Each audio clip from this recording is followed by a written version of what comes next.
কি রে, কোথায় তুই? তোর ভার্সিটি এখনো শেষ হয়নি? হ্যাঁ ভার্সিটি শেষ তো, আমি তো সিএনজির জন্য অপেক্ষা করতেছি। আর এদিকে ছেলেপক্ষ চলে এসেছে।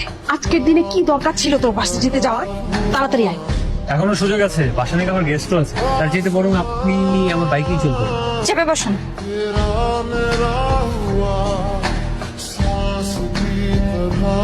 কি ব্যাপার, একটা রানিং গাড়ি কিভাবে থেমে যায়? তেল শেষ হয়ে গেলে তেল শেষ হয়ে গেছে, তাই থেমে গেছে। আচ্ছা আপনি একটু নামেন না। এখন কি করবো আমি? এতক্ষণ আমি যেখানে ছিলাম তাও তো কিছু না কিছু পেতাম, আর এখানে তো কোনো কিছু পাওয়ার সম্ভাবনা নেই। আচ্ছা আপনি টেনশন করতেছেন কেন? সামনে ফুয়েল পাম্প আছে, দুজন মিলে ধাক্কা দিয়ে ওইখান থেকে ট্যাঙ্কিটা ফুল করে নিবো, সমস্যা নেই। কি বললেন আপনি? আপনার সাথে আমি বাইক ঠেলতে ঠেলতে সেই ফুয়েল পাম্প পর্যন্ত নিয়ে যাবো? Are you mad? কি আর? আমি আপনাকে হেল্প করতে গিয়ে ফেসে গেছি, আপনি এখন আমার হেল্প করবেন? এটা তো আপনার দায়িত্ব এবং কর্তব্যের মধ্যে পড়ে।